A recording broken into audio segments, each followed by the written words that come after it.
hojii kee saraaji akkan siif dubbadhu kan na taasise siidha bara baraan ulfaadhu hojii kee. Hundumti keessan akkam ooltan akkam jirtu akkam yoo nageessanii akkamiin turtanii guyyaa har'aatiin kan nu ga'e waaqni keenya galanni ulfinni isaatiif haa ta'u. Baga ayyaana qulqulleettii wareegamtuu Arseemaa akkasumas ayyaanota guyyaa har'aa yaadannee ooluu kabirootiin geessanii eebbi qulqullootaa araarsummaan giiftii keenya qulqulleettii biroo maaramii dhiifamni gooftaa keenya qoricha keenya Iyyasuus Kiristoos hunduma keenya duukaa haa ta'u jechaa ganamarraa eegaltanii nuffine salachaan otoo hin jedhiin tajaajiltanii tajaajilamaa kan jirtan hunduma keessan Waaqayyoon sagalee jireenyaa isin haa dhageessu umurii tajaajila keessanii isiniif haa dheeressu kennaa irratti kennaa eebba irratti eebbaa isiniif haa dabalu. Egaa guyyaa har'aa kana yaadota garaagaraa gaaffiiwwan garaagaraa irratti deebii isin ilaanna. Egaa akkuma beekamu yeroo darbe koorsii haaraatiin akka wal agarru waliitiin dubbanne irraa keessumaati koorsiin amma gara fuulduraatti guyyaa kibxataa waliitiin eegallu kabaja taabotaa irratti waliitiin hin baranna. Garuu amma kanan guyyaa har'aa kana gaaffii keessanii fi yaada keessan qabadhe dhufuu danda'eef dhimma gaabbii fi gaabbiin wal qabatu.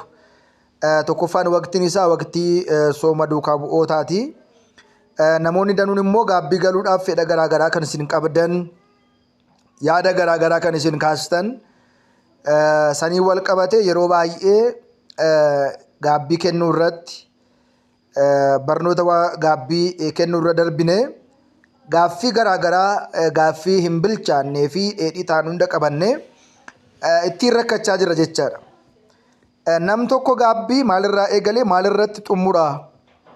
Gaabbii galuudhaaf maaltu nama barbaachisa? Akkamitti cubbuu keenya himachuu dandeenya? Jalqaba immoo gaabbii galuudhaaf nam tokko qophii maal qopheeffachuu qaba? Keessumaa immoo shamarroonni biyya alaa akkamitti gaabbii galuu danda'u kan jedhu. Inni biraan immoo dhimma gaabbii haasa'uun dura wanti nuti beekuu qabnu waa danuu jira. Yeroo baay'ee deddeebisnee isinis gaafattan nutis deebisnee garuu dhimmi gaabbii fi adeemsi gaabbii oolee bulee waan haaraa ta'aa jira. Kana maal gochuu qabna? Akkamitti waan dheedhii kana wanti dheedhii ta'uu hin qabu qorraa ta'uu hin qabu gaaffii nuti gaafannu mana kiristaanaa keessa gaafa jiraannu barannee hubannee waan nuuf hin galle wanti nuti raawwannu tokko hin jiru waan kitaaba qulqulluu keessa hin jirree fi waan kitaabni qulqulluu hin ajajne kamiin waan hin raawwannee fi nama yeroo hundumaa gaaffii gaafatu hunduma immoo deebii bal'aa kana irratti deebii laannee namni waa hin hubanne barachuu akka qabu namni waa immoo isaaf hin galle isaaf galuu akka qabu hanga dhumaatti deemuu waan qabnuutii fi kanaafanii dhufe guyyaa har'aa kana mee maalumaafuu jalqaba jecha isaarraa haa kaanu. Jechi gaabbii jedhu kun nissahaadha. Nissahaa jechuun maal jechuudha? Gaafa jennee ilaallu afaan gi'iziitiin kan jirudha waan ta'eedhaa fi gara afaan oromiffaatti gaafa jijjiirree ilaallu gaabbuu jedhama. Egaa jechi kun akkuma beekamu yaada kaleessaa jireenya kaleessaa gochaa kaleessaa walumaa gala waan gaarii hin taanee fi waan gaarummaaf qajeelummaa hin qabne hunduma irratti waan raawwatan hunduma keessatti maaliifan raawwadhe olmaan koo kaleessaa gochaan koo kaleessaa adeemsi koo kaleessaa sirrii miti jedhanii amanuun gaabbii jedhamaa jecha. Maarree kamiin gaabbina jennee gaafa ilaallu jireenya kaleessa jiraanne keessa waan bu'aa itti buufanne waan immoo itti kassarre yookiin immoo waan rakkoo raawwannee fi waan gaarii raawwanne adda baasne keessumaati jireenya ofii keessatti namni waa gurguddaa lama galmeessa. Inni jalqabaan waa gaariidha. Inni itti aanu immoo waan gaarii hin taane. Egaa akkuma beekamu daanyaa yookiin immoo abbaa murtoo ta'ee ilma namaa kan ilaalu sammuu namaati. Sammuun namaa gaariis hamaas waan raawwate madaala. Wanti gaarii ta'e gaariidha gaa waan gaariitti tokko illee hin gaabbinu. Namni kamiyyuu waan gaarii raawwatetti yoomillee gaabbee hin beeku. Bagan raawwadhe, bagan taasise, bagan waan akkasii hojjedhe jedheetu itti gammada malee itti hin gaabbu. Waan hamaa raawwate garuu sammuun isaa abukaatoo ta'e waan isa gaafatuuf, waan isa ceepha'uudhaaf maal ta'eetanii yeroo tokko namni qarshii isaatiin gara hoteelaa deemeetu dhugaatii alkoolii qabu dhuga. Jalqaba gaafa dhugu homaatti hin fakkaatu, ittiin bashannanuu danda'a. Dhugaatii xiqqoo qammasee tokko dabalaa, lama dabalaa, sadii dabalaa, 3, 4, 5 taati. Otoo dhuguu keessa ce'ee daangaa gaafa darbuu machiitu dhufa. Yookiin meeshaa cabsaa, yookiin nama cabsaa, yookiin namatu isa cabsa. Jecha hin taane namatti deebisuu danda'a. Afaan hin taane namaan jechuu danda'a. Tokkoffaan qabeenya isaa qisaasessaa, lammata ormaatii walitti bu'aa, san keessa immoo qarshii isaa ni kassaraa jechaadha. Gara mana isaa galee ka'ee oolee bulee gaafa ka'u kaleessa maal ta'eetani maal raawwadhe gana of gaafachuu akka nama rafee hirriba keessaa dammaquutti of gaafata. Jireenya namaa keessattis cubbuun bifa kanadha. Kaleessa bifa salphaatiin shaakalaanis haa ta'u, wallaalummaanis haa ta'u, beekumsaanis haa ta'u, wanti raawwanne sun jireenya keenya keessatti deebi'ee gaabbii uuma. Ilaalaa, namoonni danuun waan raawwatan hedduutti gaabbu. Fakkeenyaatiif namni gaa'ela qabu gaa'ela sarga diigee boodatti gaabbaa. Namni namaatii walitti dhufee wal jaalatu gaafa wal jibbee ittiin gaabbaa. Namni baay'een erga amantaa isaa ganee kirri morma isaarraa kute deebi'ee gaabbaa. Walumaa gala fooniin wantoonni raawwannu hunduu waan gaabbii qabudha. Wanti gaabbii qabu wanta jennu wanta Waaqayyo hin eeyyamne. Waaqayyo jalqaba ilma namaa gaafa uumu raawwadhu hin raawwatiin seera jedhu isa uume. Seerri raawwadhu jedhu waan isa fayyadu. Seerri hin raawwatiin jedhu kun immoo waan isaaf bu'aa hin buusne. Cubbuunis kanuma, cubbuu hojjenne bu'aa nuti buufannu waan gaarii nuti itti argannu hin jiru. Isa kanaafidha fakkeenya boqonnaa 17 kaasnee gaafa ilaallu, egaa ilmi namaa cubbuu gaafa hojjetu cubbuutiin badhaadhinni argamu tokkollee akka hin jirre. Keessumaa yaada qulqulluu Phaawulos gaafa ilaallu, ergaa isaa warra uummata Roomaa boqonnaa 8 irratti gaafa ilaallu maal jedha? Mee walumaatiin haa ilaallu. Foon irraatii kan ka'e, Roomee boqonnaa 8 lakkoofsa 3 kaasaa ilaala. Foon irraatii kan ka'e waan dadhabe seeraatiin kan hin danda'amne gargaarsa Waaqayyootiin ilma isaatiin warreen cubbamoota taanee fakkeenyaatiin sababa cubbamootaatiin immoo ergee taasiseera akka hafuura qulqulluutti malee jedha. Ilaala, jecha kana qabadha.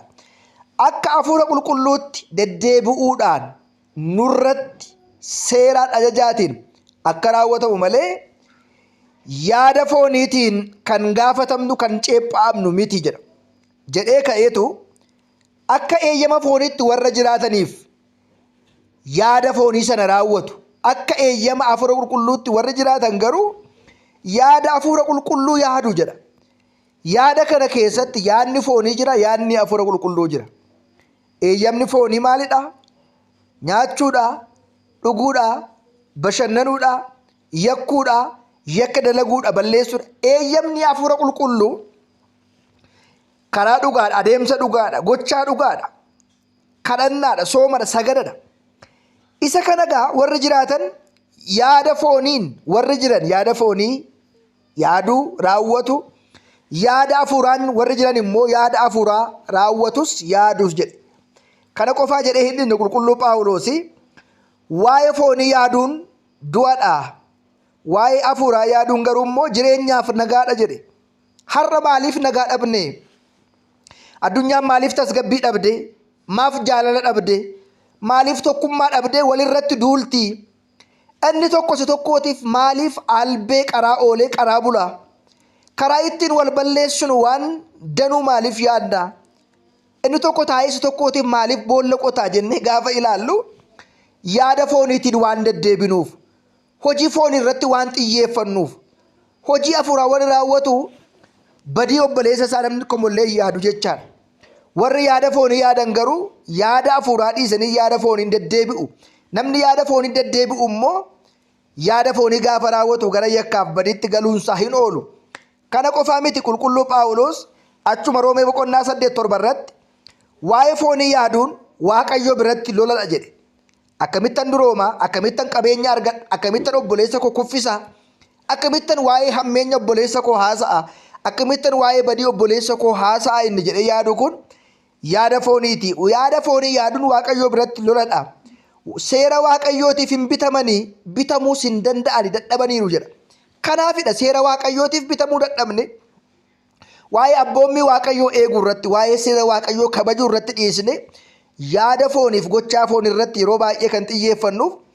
Kanaafidha hafuurri keenya foon keenya hafuura keenyaaf yookiin immoo hojii hafuuraa keenyaaf bitamuu kan dadhabne kanarraatti kan ka'e akka ta'e beekuun barbaachisaadha. Inni biraan warra fooniin jiran Waaqayyoon gammachiisuu hin danda'anii jedha. Maaliif hin nyaatu, hin dhugu, addunyaa keessa deddeebi'u, yaada foonii yaadu, hojii foonii hojjetu waan ta'eedhaafi warri yaada fooniin jiran hafuura fooniin deddeebi'an Waaqayyoon gammachiisuun hin danda'amu.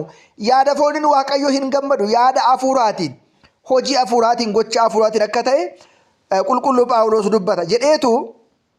Isin garuu hafuurri Waaqayyoo isin bira akka jiraatuuf yookiin immoo isinirra akka jiraatuuf malee fooniin miti. Qaama Kiristoos kan hin qabne kan ta'e immoo kun hunduu lammiisaa miti jedha. Warri hafuura Waaqayyoo hin qabne immoo lammii Kiristoos miti jedheetu asirratti ka'a waa'ee foonii, waa'ee hafuuraa adda baase.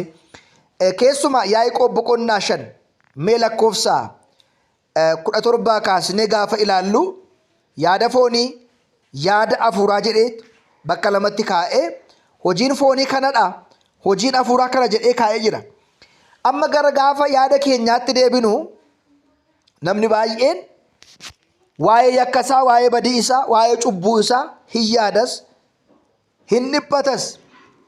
Nama baay'ee biratti immoo yakkaa fi badii, gochaa cubbuu fi hammeenya irraatii kan ka'e hanga maqaa Waaqayyoo waamuu sodaachuu, amma kadhachuu sodaachuu, ija Waaqayyoo fuulduratti of xinneessanii ilaaluudha. Kun gaariidha, kun kasoominadha. Qulqulluu Phaawulos ani dil'uudha homaa beekuu hin danda'u. Kan akka qulqulluu Phexros ani mixiidha homaa gochuu hin danda'u. Warri ulfina Waaqayyoo, kabaja Waaqayyoo beekanii waa'ee kabaja Waaqayyoof ulfina Waaqayyoo guddisanii dubbatan erga akkana jedhanii uniif isin maal keessa jirraa? Mee ammamoof guddisaa jirraa? Ija Waaqayyootti ammam geenya? Madaalli Waaqayyoodhaan kiiloo meeqa taaname? Otoo mazzanamne gochaan keenya, otoo ilaalame gochaan keenya, otoo madaalame hojiin keenya ija Waaqayyootti maal fakkaanna isa jedhu namni baay'een